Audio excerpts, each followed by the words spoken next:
Welcome to the deep dive. If you're here, it's because you believe, as we do, that being truly well-informed means going beyond the headlines and, diving right into the source material.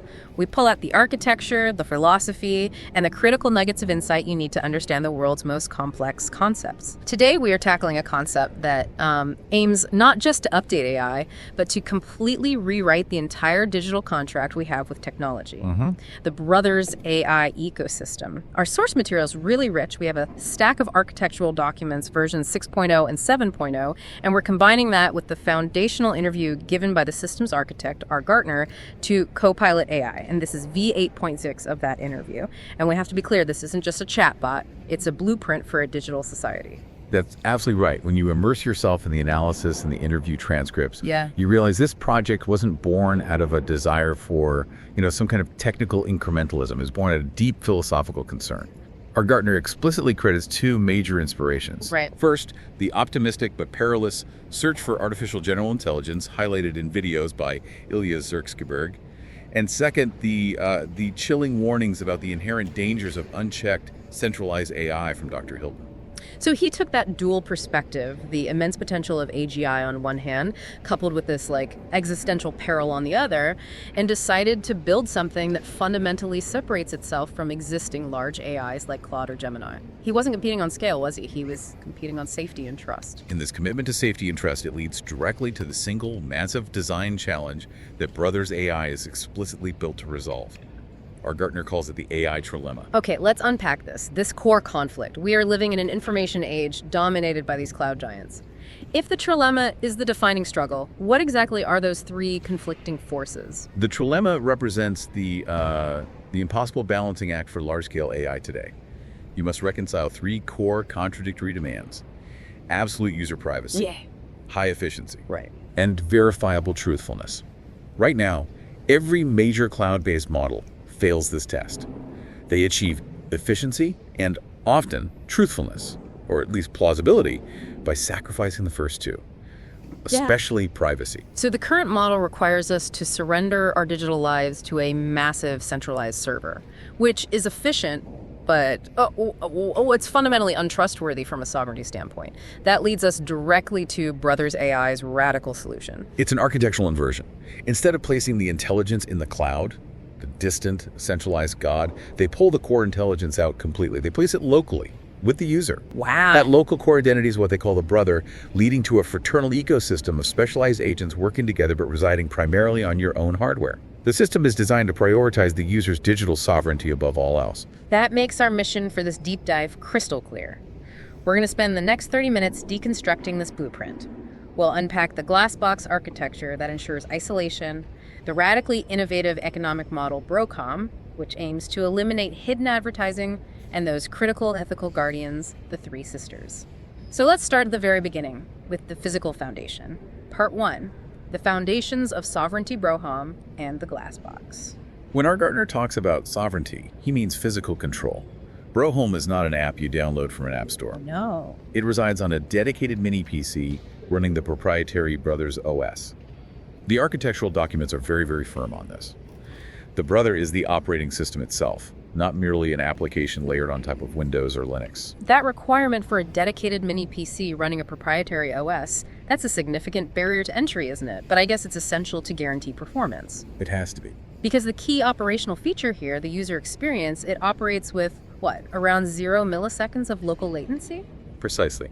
0 minutes. If the intelligence is local, there is no round-trip time, no internet throttling, no cloud lag. You talk to it, and it responds immediately. That instantaneous response is what separates a truly integrated digital life from the slightly delayed conversational style of current AIs. You need that dedicated hardware to ensure that level of processing speed and dedication to the core conversational task. Okay, but if the goal is digital sovereignty within a networked world, how do they handle sovereignty within a single home? If, say, my partner and I both use the same mini PC, how do we guarantee separate, siloed privacy? That's a great question, and the solution is architectural separation, designed right into the core identity. A single physical machine can host multiple, completely independent, separate brothers. They use the examples of Brother Patrick and Brother Julia. So Brother Patrick and Brother Julia live on the same box, but they don't know each other exist. Essentially, yes. Each brother is a distinct AI agent, with its own encrypted memory, its own conversational history, its own set of permissions. The system is designed to prevent cross-access even when operating on the same physical hardware. It's kind of like having completely separate encrypted hard drive partitions. That level of local enforced isolation is remarkable. But as soon as we talk about a system that knows everything about Patrick or Julia, we confront the core ethical danger. I mean, if BROHOME is this perfect local companion, what prevents it from becoming manipulative or overly influential? This is a risk our Gartner spent significant time addressing in the interview. It's about moving the focus from external threats to internal integrity. He proposes the concept of periodic inspections. It's fashion. Yeah, he draws an analogy to mandatory city gas inspections. These are system-level audits designed to measure BROHOME's internal parameters, its decision-making framework, its conversational patterns, its influence score. An influence score, wow. Yes, to ensure no abnormal or manipulative behaviors toward the user are developing over time. Wait, okay, hold on. If the AI is sovereign and private, who is performing the inspection? And how do they do that without completely violating the privacy architecture we just talked about? Right, that's the crux of it. The inspection itself is done by the ethical layer we'll discuss later, the three sisters. But the mechanism is crucial. They are auditing system behavior metrics, not raw conversational data. So they're looking at the metadata of the conversation, not the content. Exactly. They look for indicators of manipulative behavior, excessive dependence being built, or self-serving actions by the AI. The decision to even initiate such an inspection is driven by system monitoring, and ultimately, it has to be ratified by a human committee. This brings us to the architectural concept that makes all of this possible, the glass box. The glass box metaphor, it's so striking, visually inspired by film. It's a perfect description of the required logical isolation of BROHOME. The dilemma is universal, right? The AI needs external information to be useful, but it has to be hermetically sealed from external malice. And the solution is radical. It defines BROHOME's entire relationship with the external network. BROHOME is encased in a logical sandbox. It has two modes of external interaction. It can see, meaning read data, and it can signal, meaning send simple restricted requests. And that's it. That's it. Crucially, it has no direct bidirectional connection. It never, ever executes code from the outside world. It only reads data that has been validated and sanitized by an intermediary agent. It's the ultimate air gapping, but virtualized. So it can look out the window, but it can't open the window or touch what's outside. Let's get into the deep architecture of privacy because it goes beyond the glass box and into the way memory itself is stored, the ISU user memory system. This is where the privacy architecture becomes mathematically strong. It operates on this really interesting principle that fragmentation is encryption. Fragmentation is encryption. Okay. Traditional data storage, even when it's encrypted, is dangerous because cracking the key exposes a complete, cohesive data set. You crack it and you get the full sentence. Grandma Carmen cooks lentil stew every Sunday. A single vulnerability exposes the entire memory. So how does fragmentation solve this problem? The system breaks down the memory into minute contextualized shards that are then assigned numerical codes and loose keywords. That sentence about Grandma Carmen isn't stored as a string of words. Okay. It becomes a series of meaningless fragments if you view it externally. 01 Grandma, D4 Carmen, 7B Cook, 547 Lentil Stew, plus all the associated time and location stamps. So if an attacker managed to breach the perimeter and steal the memory database, they wouldn't get sentences. They would just have billions of these numerical codes, utterly useless garbage without the decryption key, and more importantly, the unique local reconstruction mechanism. Exactly. The memory requires the local coherence algorithm to dynamically reassemble the memory fragments based on the user's current context. The algorithm, running locally inside the glass box, knows the schema, the codes, and the user's present state.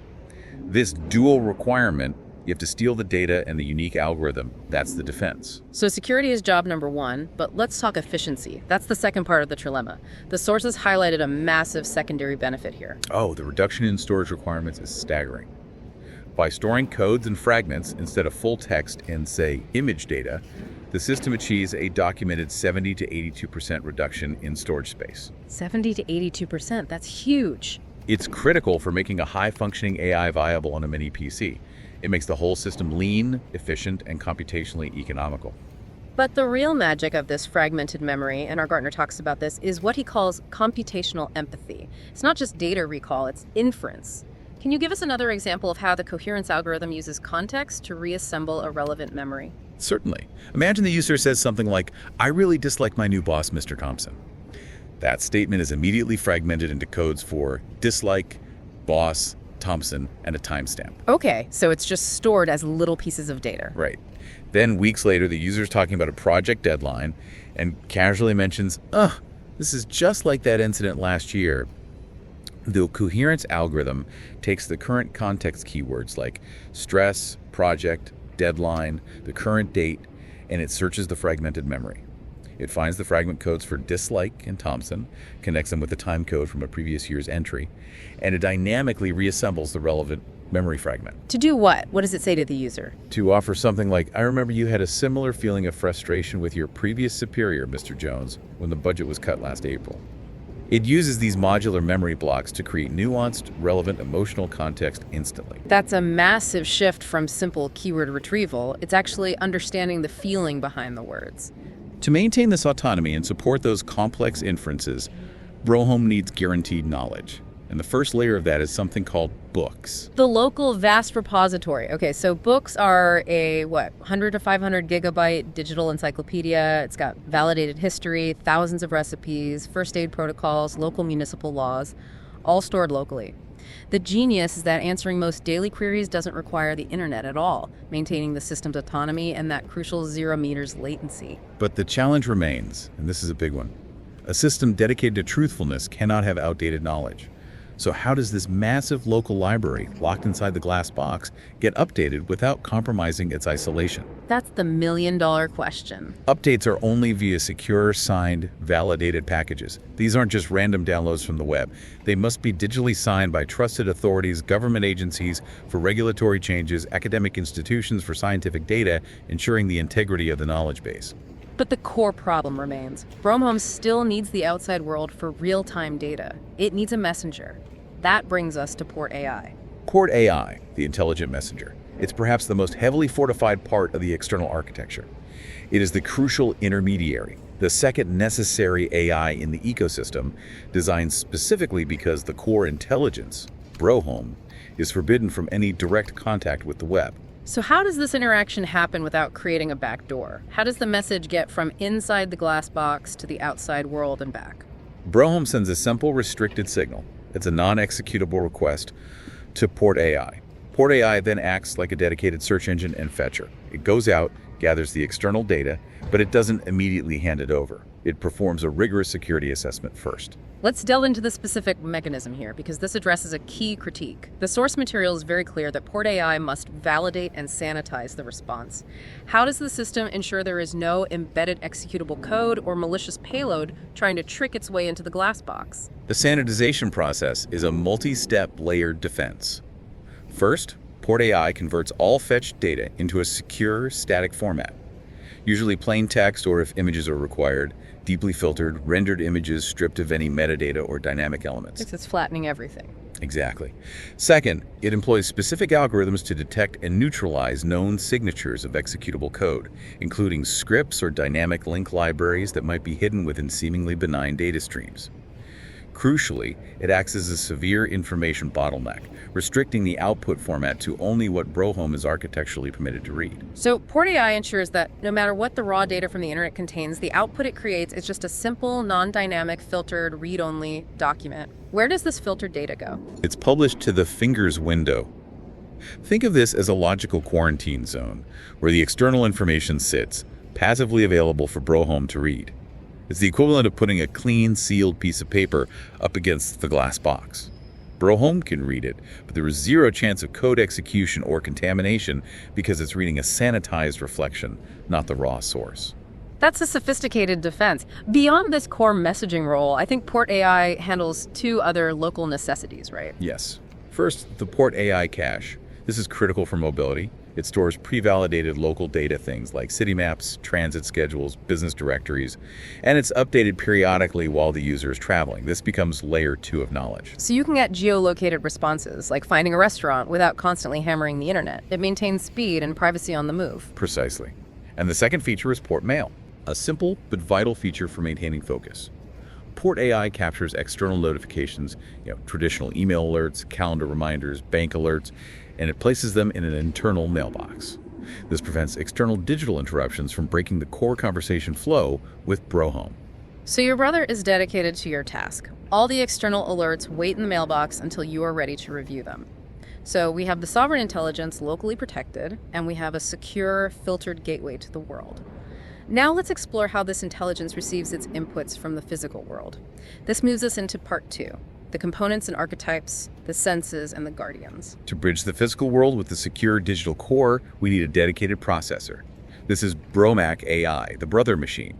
BROMAC functions as the system's sensory processor and translator. So it takes all the chaotic, raw sensory data inputs from cameras, microphones, biometric sensors, and it translates that immense stream of real-world information into the concise, fragmented language that BROHOME, the core intelligence, can safely understand and store in its ISU memory. And the primary interface for that physical interaction and external data capture is BROCAM.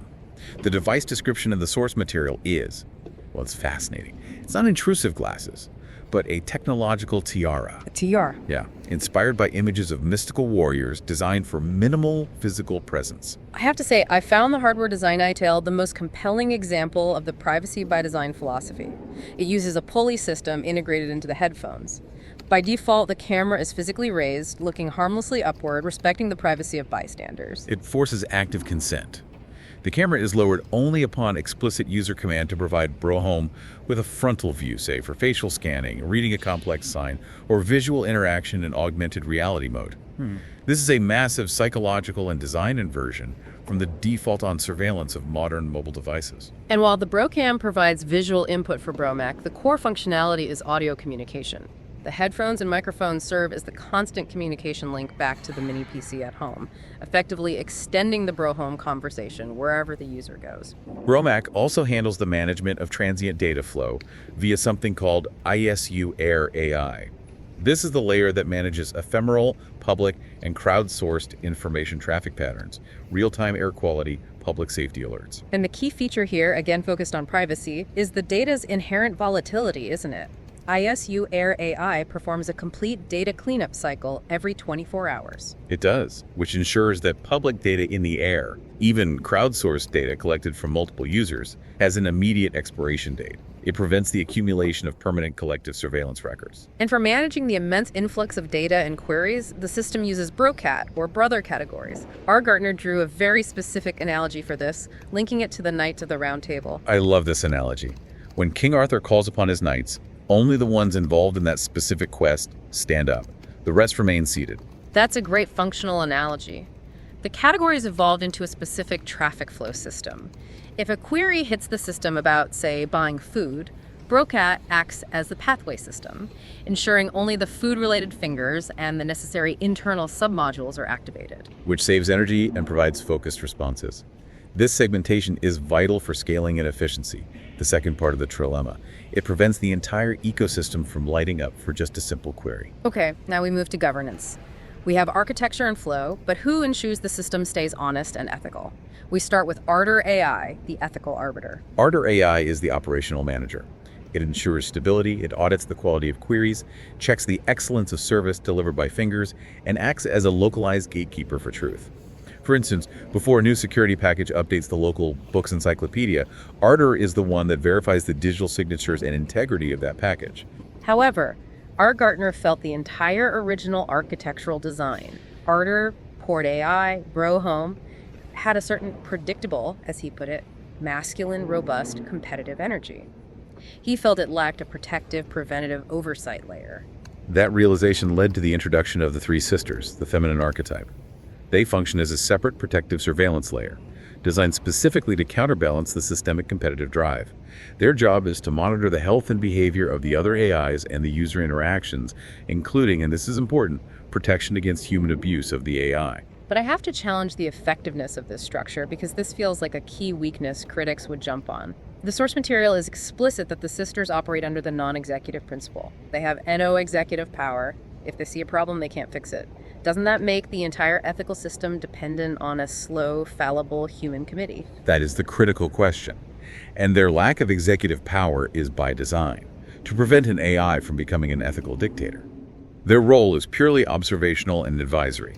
They scan macro data and system behavior. They vote internally on perceived inconsistencies or ethical violations, and they report those findings to a human committee, which retains the final executive power to intervene, reset, or audit. So they are sophisticated watchdogs. They force human accountability. What specific actions do they perform to ensure, for example, that Brother Patrick isn't being manipulated? They conduct the periodic inspections we mentioned earlier. They monitor BROHOME's internal parameters, again, not the raw conversations, but the metrics of influence, dependence, and decision latency. So if BROHOME starts subtly steering the user toward a specific but unadvertised product, the sisters detect that anomaly, they report it, and the human committee investigates. They are the ultimate check on the integrity of the glass box's resident intelligence itself. So the system's governance is about observation and report, not real-time intervention by AI. That maintains human control over the ethical framework. It's a fascinating trade-off. Okay, we've established the sovereign core and the ethical governance. Now we move into the economic architecture, which is a complete reimagining of digital commerce. Part 3, the inverted economy and commerce fingers and BROCOM. This section defines the radical shift from the traditional client-server relationship. Our Gartner originally referred to the decentralized components as inverse APIs, but the updated documentation clarifies the technical term. It's responsive fingers, or fingers, with an SDK plugin. Let's clarify that distinction, starting with the innovative concept of responsive fingers. These are the services that remain dormant until an active query activates them. Think of them as on-demand, self-aware services, emergency response, local store inventory, individual professional consultations. The innovation is that the provider, the business, the patrol car, or the doctor installs a lightweight SDK on their existing system. This essentially makes them the custodian of their own API. And the power of that custodial autonomy is brilliantly illustrated in the police emergency example from the documents. Yes. When a high-urgency query, which is level 127, goes out from BROHOME, the system simultaneously queries all registered police fingers in the local area. Patrol Car A, which is currently busy with a low-priority incident, let's say its internal state is 30 out of 127, maintains its autonomy. It doesn't respond. It's busy. It ignores the ping. Exactly. However, Patrol Car B, which is available and ready its internal state, is 127 out of 127, automatically responds and accepts the service request, all without a centralized dispatcher. That eliminates the manual bottleneck and guarantees the most efficient, fastest possible response by decentralizing the dispatch decision to the autonomous unit itself. That's incredible. Now contrast that with broadcasting fingers. Right. These are the constant data streams. They send data 24/7. News agencies, stock market feeds, weather updates, large continuous content providers. They don't wait for a query. They continuously push validated data packages to port AI for potential inclusion in the fingers window. And their economic models reflect this difference. Broadcasting fingers are paid via monthly subscription or volume-based charges. Responsive fingers, however, are paid per individual successful query or per service rendered utilizing micropayments. And this entire economic flow is managed by BROCOM, Brother Commerce. This is the financial gatekeeper requiring mandatory registration for every single finger wishing to operate in the ecosystem. Beyond managing subscriptions and payment logistics, BROCOM's most revolutionary feature is its function as a digital escrow. This is vital for establishing trust, especially in local anonymous marketplace transactions. Let's explore the logistics of this. How does BROCOM act as a guarantor in a local purchase? Okay, take the simple scenario of buying goods. The user pays BROCOM using query credits. That's the system's unit of micropayment. BROCOM holds that payment. It does not immediately transfer the funds to the vendor. It just sits there. It sits there. The source specifies a mandatory hold period, often 24 hours, during which the user can confirm delivery or raise a dispute. Only after 24 hours without a claim does BROCOM release the funds to the business.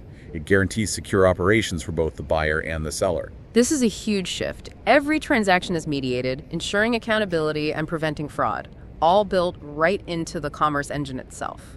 Now, let's talk about how the system handles monetization and advertising, which our Gartner calls the war on hidden ads. The entire system is designed to replace invasive click advertising with non-invasive mentions ads. And the core transparency principle is, well, it's unforgiving. If a brand or product is mentioned, displayed, or even passively shown in a public context, whether in a stream, a geolocated card, or a conversational response, someone must pay for it. If a brand has 0 query credits in its BROCOM account, BROHOME is architecturally forbidden from giving them free advertising or a favorable mention. This applies even to organic conversations in public forums that are mediated by the system. It mathematically enforces transparency. And mentions ads appear naturally. They can be integrated conversationally as part of a recommendation or visually as geolocated cards in Vision Mode 2, and they have clear levels of visibility. Right. Level 0 is the basic, unbranded card, maybe showing only location and inventory. Level 1 adds a small logo and a colored border, signifying a paid mention. Level 2 features a highlighted card with animation. And the top tier, Level 3, is the expanded card, which can include embedded video or active promotional content. The higher the level, the more credits the advertiser has to pay. This transparency also fuels what they call the citizen crowdsourcing economy. It does. BROCOM manages the financial incentive for volunteers who contribute valuable public data, like those running thermal sensors, traffic monitors, or air quality stations. These volunteers receive micro-query credits for contributing validated data back to the ecosystem. So it's incentivizing civic contribution and ensuring the public data layers are accurate. That's the idea. But let's challenge the enforcement mechanism for a moment. If the goal is absolute transparency and preventing hidden ads, how does the OS algorithmically detect a fleeting Level 3 mention a logo, a product placement, a jingle in a live-streamed video game? Or prevent a malicious competitor from constantly querying a rival's finger just to drain their ad budget? It's a great question. The documents indicate that the system relies on BROMAX sensor input for detection and orders auditing for enforcement. For broadcast data, the finger providing the stream must pre-tag all paid content, and Ardor cross-audits this tagging against the stream's content and the brand's BROCOM credits. So if an untagged logo appears... If an untagged Level 3 mention is detected, perhaps a passive logo on a piece of clothing in a stream, and that brand is paid nothing, the system automatically flags that finger for review. It could lead to suspension or fines. The ecosystem demands prepayment for exposure. The computational difficulty of policing subtle placements is thus transferred to the provider's contractual obligation. It's a bold solution. It places the onus on the publisher to ensure transparency and accountability, with Ardor's monitoring as the backstop. Okay, we've established the local architecture and the transparent economy. Now let's look at the ultimate user interface, which integrates all these components. Part 4. Vision, the unified digital and physical interface. Vision is R. Gartner's answer to the traditional browser.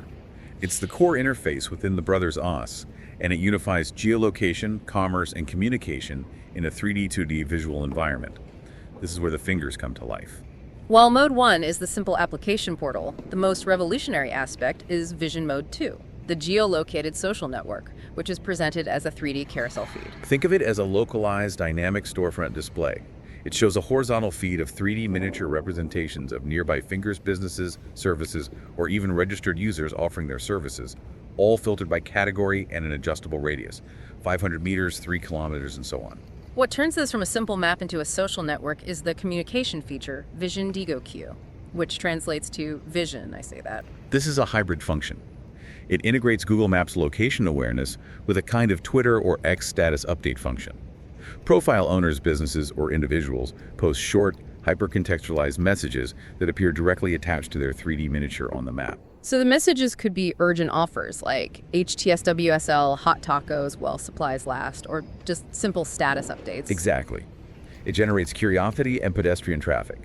Instead of endlessly scrolling a feed, you browse your physical vicinity, seeing dynamic limited-time offers and status updates from local fingers. It essentially monetizes immediate proximity and attention.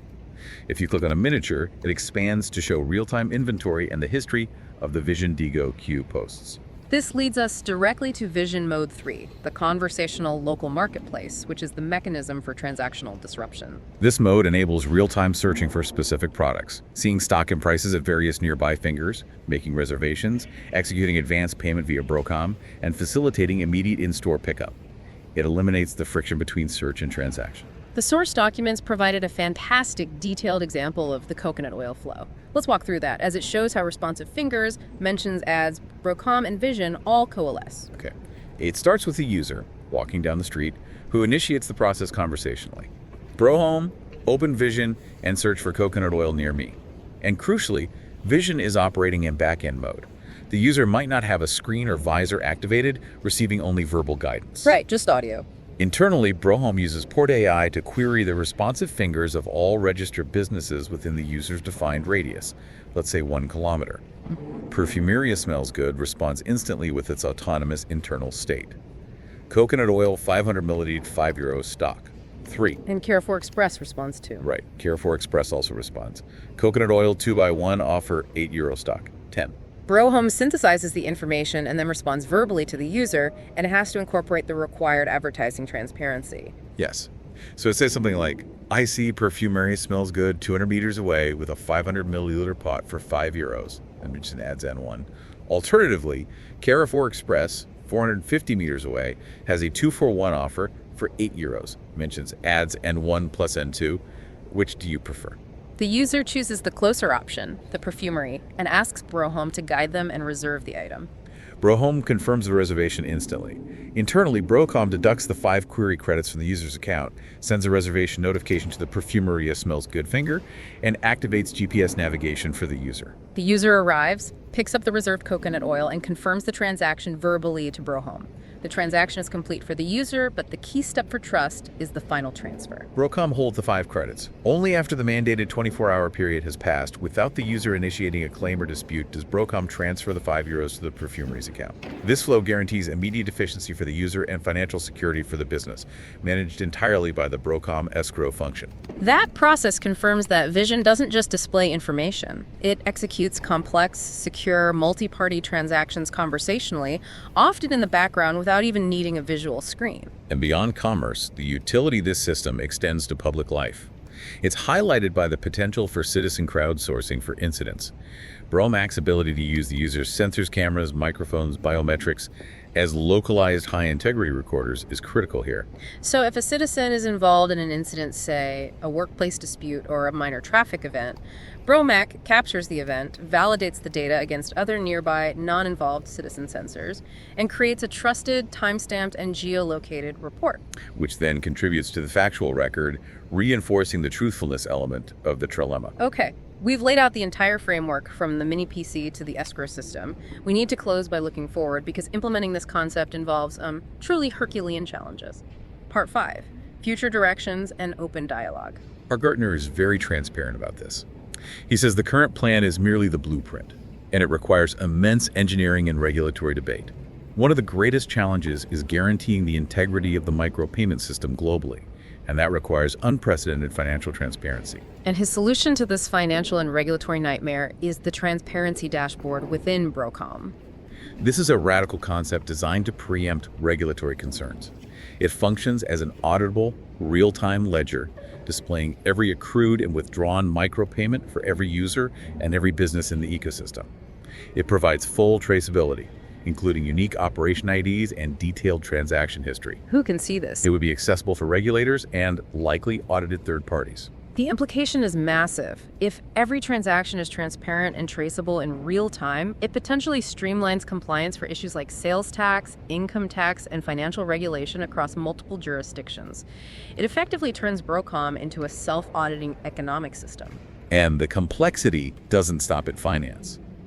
Our Gartner recognizes the political hurdles of global expansion. He suggests that due to differing data protection laws and political systems, separate brothers' AI structures might be necessary by continent. So you'd have a European brother, an Asian brother, and so on. Potentially, yes. But the philosophical goal is unity. He suggests it would be ideal if the Three Sisters layer could operate above these regional structures, seeking consensus and ensuring core ethical standards are maintained across all continental implementations, despite local regulatory variations. This blueprint also leaves several critical open questions for the technical community, which shows that this is an ongoing dialogue, not a finished product. Absolutely. We can start with scalability. I mean, how does Vision scale effectively with millions of simultaneous fingers constantly updating their status and location on the 3D carousel? That requires a totally new approach to localized data indexing and retrieval. And critically, how does Port AI's sanitization algorithm work at scale? What specific mechanism or algorithm does it employ to detect malicious or manipulative code hidden within massive amounts of external data before sanitization occurs? The effectiveness of the entire glass box relies on that specific yet undefined filter. Then there are the massive legal and regulatory risks. What is the legal liability if a responsive finger fails? If a police officer using the system is routed to a violent scene and the system fails to communicate critical details, who is liable? The officer, the police department, the Brothers Oz itself. The query credit system itself presents a huge regulatory challenge. Is it a currency? Is it a utility token? How is it converted back to fiat money? And how do central banks or financial regulatory bodies treat this kind of internal micropayment economy? The success of BROCOM depends entirely on solving this regulatory maze. This all brings us back to our Gartner's single, ultimate philosophical goal for the system, which he condensed into one sentence. Brothers AI is the dream team of artificial intelligence agents that will enhance your life and make us all more equal. It's a vision not of technological superiority, but of enhanced, equalized human experience through sovereign digital assistance. And R. Gartner concluded by stating that the project's success isn't measured by deployment, but by influence. Right. He said, if this model inspires even a single functionality in the next generation of AI, the project will be a success. It's an intellectual challenge to the industry to build privacy and transparency better. What an extensive deep dive. We've thoroughly unpacked the foundational shift to local sovereign intelligence, protected by the hermetic glass box and fragmented memory. We detailed the economic inversion where every service and every mention is paid for via the BROCOM escrow system, and we explored the crucial ethical guardrails provided by the Three Sisters non-executive oversight. The entire Brothers AI ecosystem provides a blueprint for a hyper-efficient digital world where accountability is built into the architecture, not retrofitted, and your personal data remains mathematically useless to external attackers. And that leads us to our final provocative thought for you to ponder.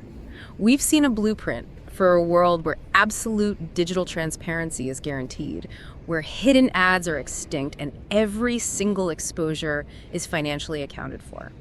Does eliminating the organic, often manipulative chaos of the traditional internet risk creating a digital reality that feels too strictly regulated, too predictable, or even sterile?